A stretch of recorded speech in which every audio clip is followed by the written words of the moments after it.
سبحان اللہ سبحان اللہ سرکار کی مدحت سبحان اللہ سبحان اللہ۔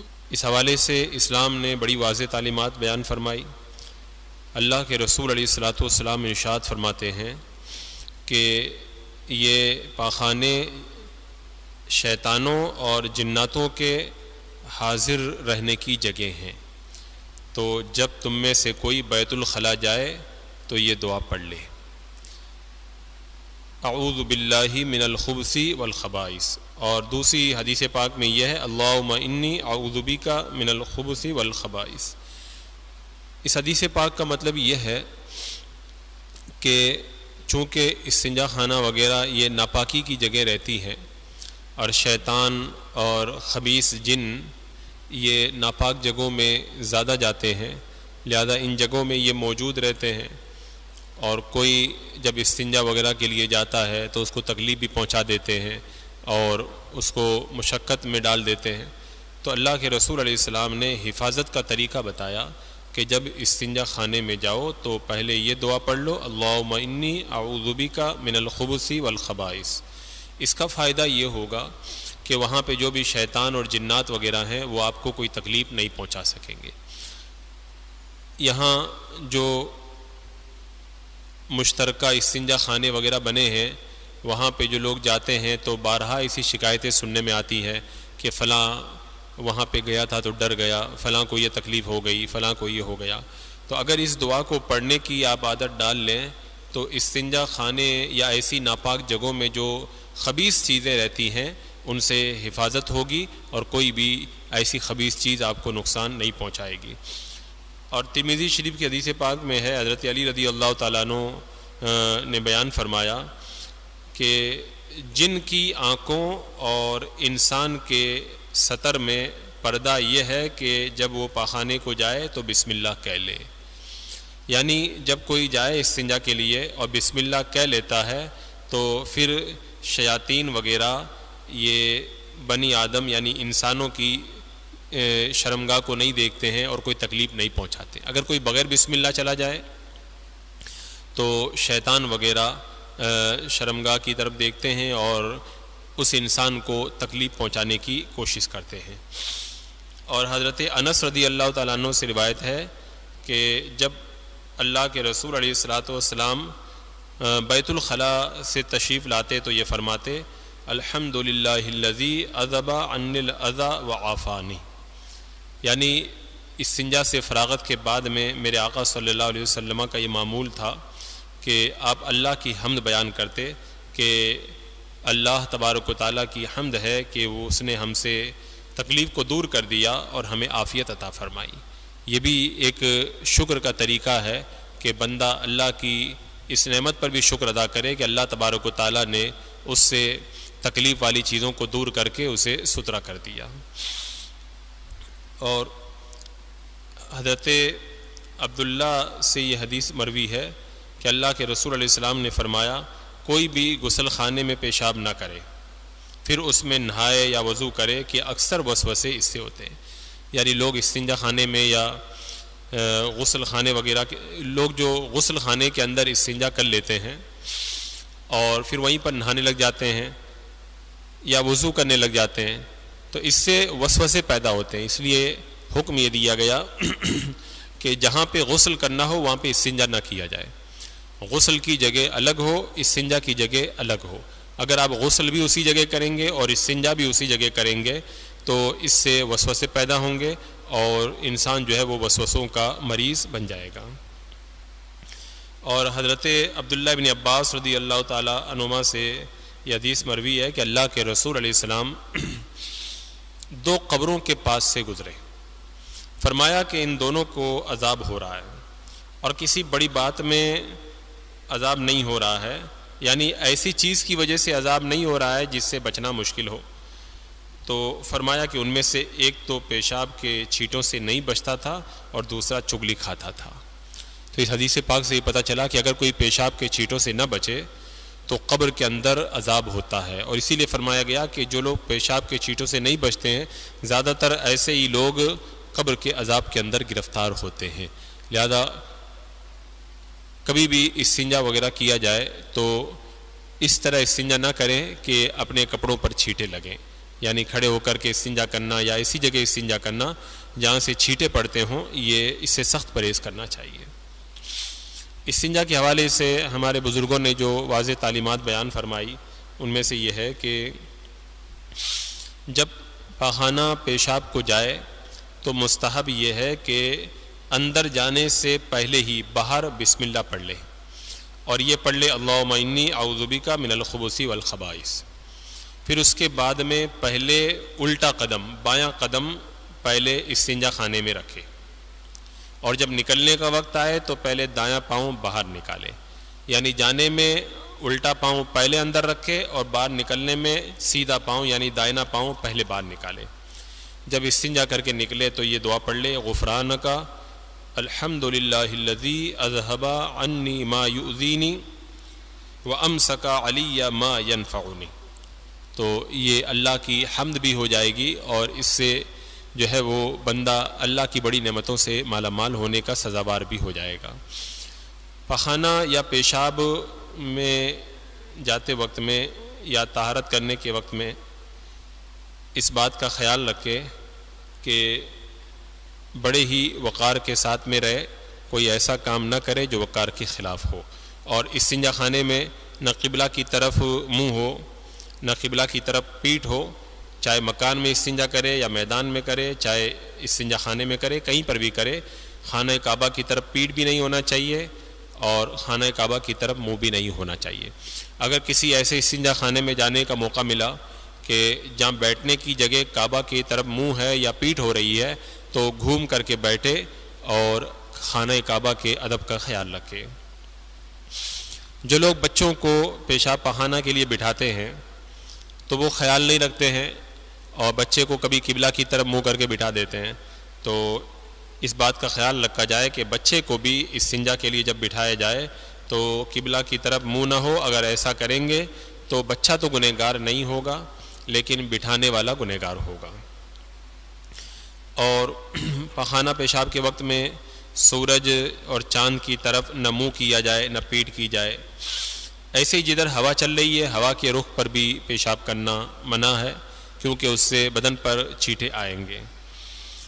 ایسے ہی استنجا کرتے وقت میں ایسا نہ ہو کہ خود تو نیچی جگہ پر بیٹھے اور پیشاب کی دھار اونچی جگہ پر گرے، کیونکہ اگر ایسا کرے گا تو پیشاب سے اس کے کپڑے ناپاک ہو جائیں گے. لہذا خود نیچی جگہ بیٹھ کر کے پیشاب کی دھار اونچی جگہ کرنا یہ منع ہے. اور ایسی سخت زمین ہو جس سے پیشاب کے چھینٹے اڑ کر کے آئیں، ایسی جگہ پیشاب کرنا بھی ممنوع ہے. ایسی جگہ اگر استنجا کرنے کی ضرورت پڑ جائے تو زمین کو کھرید کر کے نرم کر لیا جائے یا گڑھا کھود کر کے اس کے اندر پیشاب کیا جائے، نہیں تو سخت زمین پر جب پیشاب کریں گے تو چھینٹے لگیں گے اور یہ جائز نہیں ہے. ننگے سر استنجا خانے میں جانا یہ منع ہے. یا اسی طرح اپنے ساتھ میں استنجا خانے میں ایسی چیز لے کر کے جانا جس میں اللہ کا نام ہو، اللہ کے رسول علیہ السلام کا نام ہو یا کسی بزرگ کا نام ہو، کوئی دعا وغیرہ لکھی ہو، یہ بھی ممنوع ہے. ایسے ہی استنجا خانے میں بات چیت کرنا بھی مکروہ ہے. کچھ لوگ استنجا خانے میں بیٹھے رہتے ہیں اور بار والا پوچھتا رہتا ہے، اس کو جواب دیتے رہتے ہیں. ایسا نہیں کرنا چاہیے، یہ مکروہ ہے. جب آپ اندر چلے گئے بدن سے کپڑا آپ نے جدا کر دیا تو اب ایسی جگہ بات چیت کرنا مکروہ ہے. جب استنجا کے لیے جائیں تو جب بیٹھنے کے قریب ہوں تبھی کپڑے کو ہٹائیں. جب تک بیٹھنے کے قریب نہ ہو کپڑا بدن سے نہ ہٹائیں اور جتنی ضرورت ہو اتنا ہی بدن سے کپڑا ہٹایا جائے، کیونکہ جہاں تک ہو سکے سطر کا خیال رکھا جائے، بے ستری نہ ہونے پائے. اگر کوئی استنجا کر رہا ہے چھینک آ گئی تو چھینک کے وقت میں اس کا جواب دیا جاتا ہے.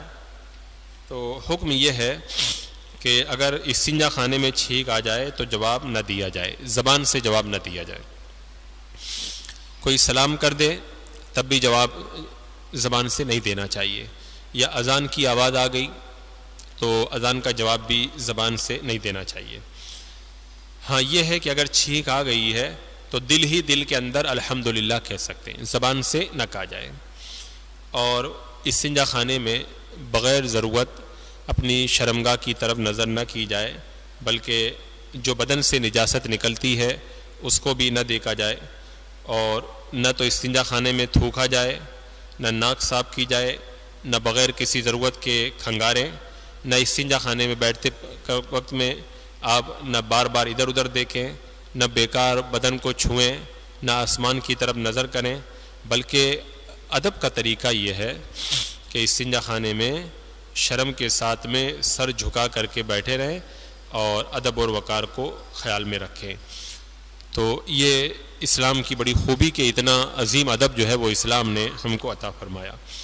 استنجا سے فارغ ہونے کے بعد میں کچھ لوگوں کو وسوسہ رہتا ہے کہ میرے کپڑے پہ چھینٹا لگ گیا، یہ ہو گیا، وہ ہو گیا۔ تو جن کو وسوسہ کا غلبہ ہو ان کو چاہیے کہ پانی ہلکا جو ہے وہ اپنی رومالی پر چھڑک لیں، پھر اس جگہ سے باہر نکل آئیں، کیونکہ جب آپ باہر نکلیں گے شیطان آپ کو بہکائے گا کہ پیشاب کا قطرہ جو ہے وہ نکل کر کے تمہارے کپڑے پہ لگ گیا ہے، تو وسوسہ دور ہو جائے گا کہ یہ پیشاب کا قطرہ نہیں ہے، یہ جو میں نے پانی چھڑکا تھا وہ پانی کا چھڑکاو ہے یہ۔ تو اس طریقے سے شیطان کے وسوسے سے حفاظت ہوگی۔ یوں ہی استنجا دائنے ہاتھ سے کرنا مکروہ ہے۔ استنجا جب بھی کرنا ہو، چاہے چھوٹا استنجا یا بڑا استنجا، تو بائیں ہاتھ سے الٹے ہاتھ سے کیا جائے۔ اللہ نہ کرے اگر کسی کا دائنا ہاتھ بیکار ہے، وہ کام نہیں کر رہا ہے، تو مجبوری کی صورت میں دائنے ہاتھ سے استنجا کر سکتے ہیں، لیکن اگر مجبوری نہ ہو تو بلا ضرورت جو ہے وہ دائنے ہاتھ سے استنجا نہیں کرنا چاہیے۔ پیشاب کے بعد میں جس کو یہ اندیشہ رہتا ہے، یہ احتمال لیتا ہے کہ کوئی قطرہ باقی تو نہیں رہ گیا، پھر دوبارہ آ جائے گا، تو ایسے لوگوں کو استبرا کرنا چاہیے۔ استبرا کرنا واجب ہے۔ استبرا کا مطلب یہ ہے کہ پورا اطمینان حاصل کر لیں کہ پیشاب کا کوئی قطرہ باقی نہیں رہ گیا ہے، اور اطمینان حاصل کرنے کا طریقہ ہر آدمی کا الگ الگ ہوتا ہے، ہر آدمی کی اپنی اپنی عادت ہوتی ہے۔ جیسے مثال کے طور پر کچھ لوگ ٹہل لیتے ہیں تو ان کو تسلی ہو جاتی ہے، تو وہ ٹہل کر کے تسلی حاصل کریں، اور کچھ لوگ زمین پر زور سے پاؤں مارتے ہیں تو تسلی ہو جاتی ہے، تو اس طرح کر کے وہ تسلی حاصل کریں۔ یا کسی کو بائیں پاؤں کو دائنے پر رکھ کر زور دینے سے ایسا ہوتا ہے، اور کچھ لوگ جو ہے وہ اوپر سے نیچے کی طرف اترتے ہیں تو تسلی ہو جاتی ہے، کچھ لوگوں کو کھنگارنے سے ایسا تسلی حاصل ہو جاتی ہے۔ الگ الگ ہر ایک کے اطمینان کا طریقہ ہے۔ اگر کسی کو احتمال ہے کہ کوئی قطرہ باقی رہ گیا ہے تو پوری تسلی کر لینا واجب ہے کہ پانی کا پیشاب کا کوئی قطرہ اندر باقی نہیں رہ گیا ہے۔ اور یہ استبرا کا حکم مردوں کے لیے ہے۔ عام طور پہ مردوں کو یہ بیماری رہتی ہے یا ایسا احتمال لیتا ہے کہ پیشاب باقی رہ گیا، تو ان لوگوں کو پوری تسلی حاصل کر لینا چاہیے۔ وضو کرنے کے بعد میں جو پانی بچتا ہے، وضو کے باقی پانی سے استنجا کرنا یہ خلاف اولا ہے، یعنی وضو کا بچا ہوا پانی ہے اس کو استنجا وغیرہ کے لیے استعمال نہ کیا جائے، یہ خلاف اولا ہے۔ اور اگر استنجا وغیرہ کر کے آیا، پانی بچ گیا، تو اس بچے ہوئے پانی سے اگر کوئی وضو کرنا چاہتا ہے تو وضو کر سکتا ہے، اس کے اندر کوئی حرج نہیں ہے۔ یعنی وضو کے بچے ہوئے پانی سے استنجا نہیں کرنا چاہیے، لیکن استنجا کے بچے ہوئے پانی سے وضو کر سکتے ہیں۔ تو یہ بڑی اچھی اور واضح تعلیمات ہیں جو اسلام نے ہمیں استنجا کے حوالے سے عطا فرمائی، ورنہ دنیا کے دیگر مذاہب کو آپ دیکھیں گے تو آپ کو دیگر مذاہب کے اندر اس طرح کی واضح تعلیمات نہیں ملیں گی کہ کوئی استنجا کے حوالے سے بھی اس طرح سے مکمل رہنمائی کرتا ہو۔ اور اس حوالے سے یہ ایک بات کا خاص طور سے خیال رکھا جائے کہ استنجا کبھی بھی پیشاب کبھی بھی کھڑے ہو کر کے نہ کیا جائے۔ کچھ لوگ کھڑے ہو کر کے پیشاب کرنے کے عادی ہیں، تو انہیں خاص طور سے سمجھنا چاہیے کہ کھڑے ہو کر کے پیشاب ہرگز نہ کریں۔ میں نے جیسا کہ ابھی حدیث پاک بیان کی کہ قبر کے اندر عام طور پر پیشاب کے چھینٹوں کی وجہ سے عذاب ہوتا ہے۔ اگر آپ کھڑے ہو کر کے پیشاب کریں گے، چھینٹے لگیں گے، تو یہ قبر کے اندر سخت عذاب کی وجہ بن سکتا ہے۔ تو قبر کے عذاب سے بچنے کے لیے اس بات کا خاص طور سے خیال رکھیں کہ کھڑے ہو کر کے کبھی بھی پیشاب نہ کریں۔ کچھ لوگ جو ہے وہ اس حوالے سے حدیث پاک پیش کر دیتے ہیں، تو حضرت ام المومنین عائشہ صدیقہ رضی اللہ تعالیٰ عنہ بیان فرماتی ہیں، جو شخص تم سے یہ کہے کہ اللہ کے رسول علیہ السلام کھڑے ہو کر کے پیشاب کرتے تھے تو تم اسے سچا نہ جانو، اللہ کے رسول علیہ السلام جو ہے وہ بیٹھ کر کے پیشاب فرمایا کرتے تھے۔ تو لہذا آپ کبھی ایسی جگہ چلے جائیں جہاں پر بیٹھ کر کے استنجا کرنے والی فیسلٹی نہیں ہے، تو آپ باہر نکل کر کے کسی بیٹھ کر کے استنجا کرنے والی جگہ کو تلاش کریں۔ ایسی جگہ ہرگز استنجا نہ کریں جہاں پر کھڑے ہو کر کے استنجا کرنا پڑے، کیونکہ یہ دنیا میں بھی ناپاکی کا سبب ہے اور آخرت میں بھی عذاب کا باعث بنتا ہے۔